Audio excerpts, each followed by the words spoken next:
En Europa, la guerra en Ucrania, distintas derivaciones de lo que significa este momento geopolítico del planeta. ¿Cómo te va, Ariel? Bienvenido, buen mediodía. Buenas tardes, muy bien. Bueno, como lo comentás, sí, ha sido una semana muy cargada de información, muy cargada de algunas conclusiones inclusive, en términos esencialmente económicas.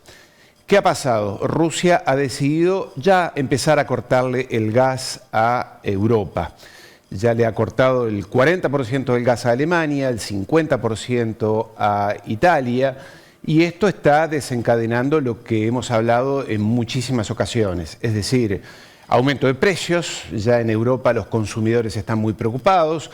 Allí estamos viendo, estos son los gasoductos y los oleoductos, en algunos casos, que comunican a Rusia con Europa, por donde pasa esa energía, que nunca está de más recordarlo. Esta energía llegaba desde Rusia a Europa desde hace 50 años.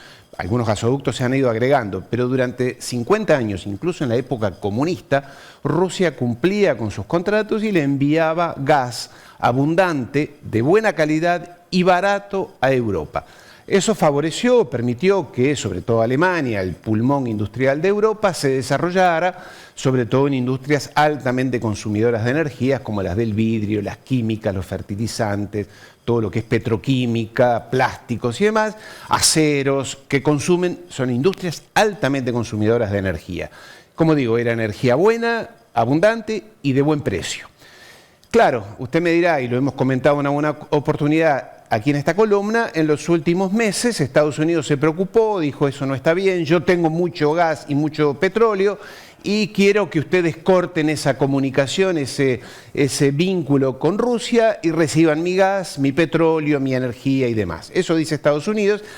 Claro, los convencieron a los europeos, a la élite europea, y hay que decir también a la población, de que había que pelearse con Rusia. Entonces ahora están recibiendo poco gas, poco petróleo, poco mineral de hierro, poco carbón de otras partes, esencialmente de los Estados Unidos, pero altamente caro, muy caro, 3 o 4 veces más caro. Por eso lo hemos dicho, creo que fue la semana pasada, se viene una altísima inflación, los precios están por las nubes, en todas partes del mundo, porque claro, ahora está faltando petróleo, está faltando energía, y si Rusia les dice que ya, como lo acabo de mencionar, 40% menos para Alemania, 50% para Italia y para el resto de Europa, estamos hablando de un escenario muy complicado, sobre todo para las empresas, las fábricas europeas, y eso quiere decir aumento de precios, inflación, desocupación.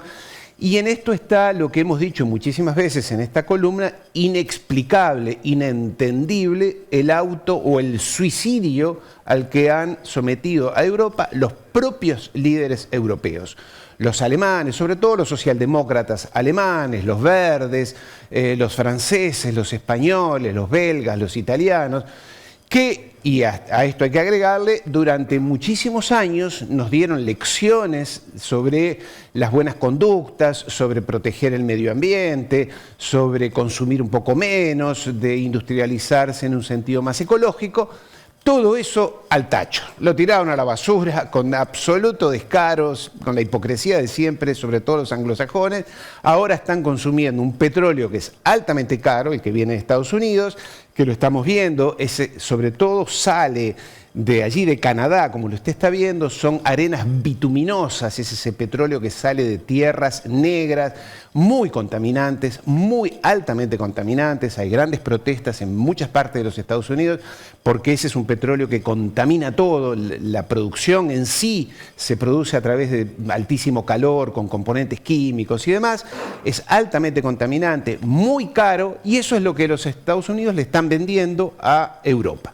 Entonces, esto está produciendo un descalabro en la economía mundial, porque claro, nosotros estamos acostumbrados a decir la opinión pública condena a Rusia, pero la opinión pública es, como lo hemos dicho, 20% de la población del mundo, Europa, Estados Unidos, Canadá y algo más, pero todos los otros, que también cuentan, en gran parte América Latina, África, Asia, Medio Oriente, la India, China, no están en esta política de condenar a Rusia, todo lo contrario.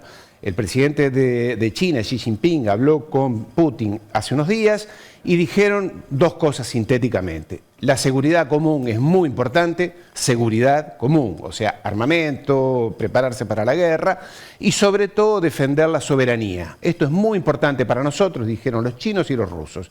En el caso de Rusia es Ucrania y en el caso de China es Taiwán con estas preparaciones de guerra que hay por allí. En fin, este es el escenario en el cual estamos moviéndonos en nuestros últimos días.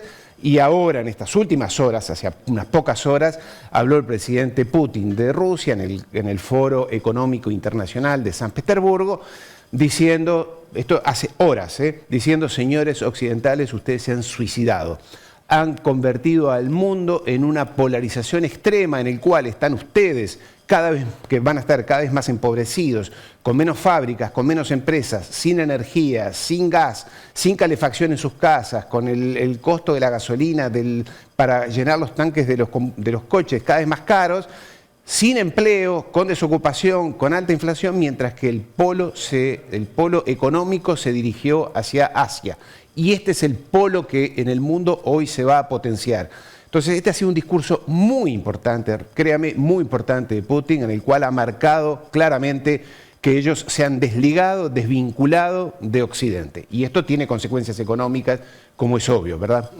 Ariel, más allá de los convencimientos que decías de parte de Estados Unidos hacia Europa, ¿por qué crees que las potencias, los líderes europeos, incursionaron en este, entre comillas, suicidio, teniendo en cuenta por allí que cada vez se limita más la energía que proviene de Rusia? Mira, hay una razón. Yo conozco bien Europa. Y allí lo que ha pasado es que a lo largo de los años, las élites, sobre todo de los partidos más progresistas, estos que hablan de socialdemocracia, de derechos humanos, de protección a las minorías, de muchísimos temas progresistas, en realidad lo que estaban era sometidas cada vez más a los dictámenes de los Estados Unidos, ya sea porque los invitaban a congresos, se formaban en sus fundaciones, en sus ONGs. Esto fue un trabajo cultural, te diría, de muchísimos años. Se perdió en Europa, de la época de Gaulle, en Francia, de Mitterrand en Francia, de grandes líderes en España, en Italia, en el norte de Europa, que eran líderes más nacionalistas, si querés, o que pensaban más en los intereses de Europa.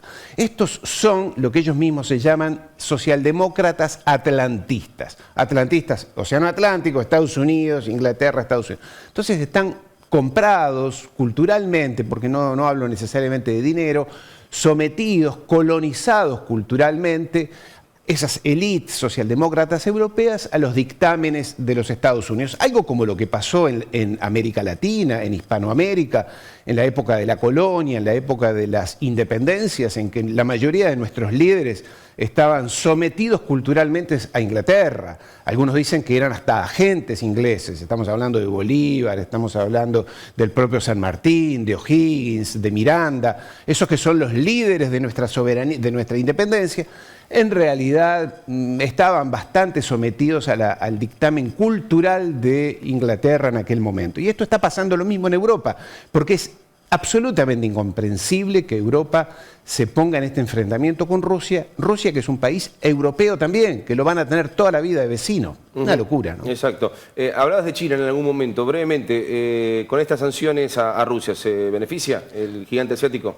Absolutamente, sin duda esto es realmente, toda Asia se beneficia, la India, el Medio Oriente, Irán, los países del sudeste asiático, y allí quedan apretados en el medio Japón, Australia, que también están en esa región, es su vecindario inmediato, pero realmente es allí donde hoy está desarrollándose, y en el caso concreto de China, el beneficio económico es absoluto, y por eso esa alianza que mencionaba recién entre China y Rusia, que es indisoluble.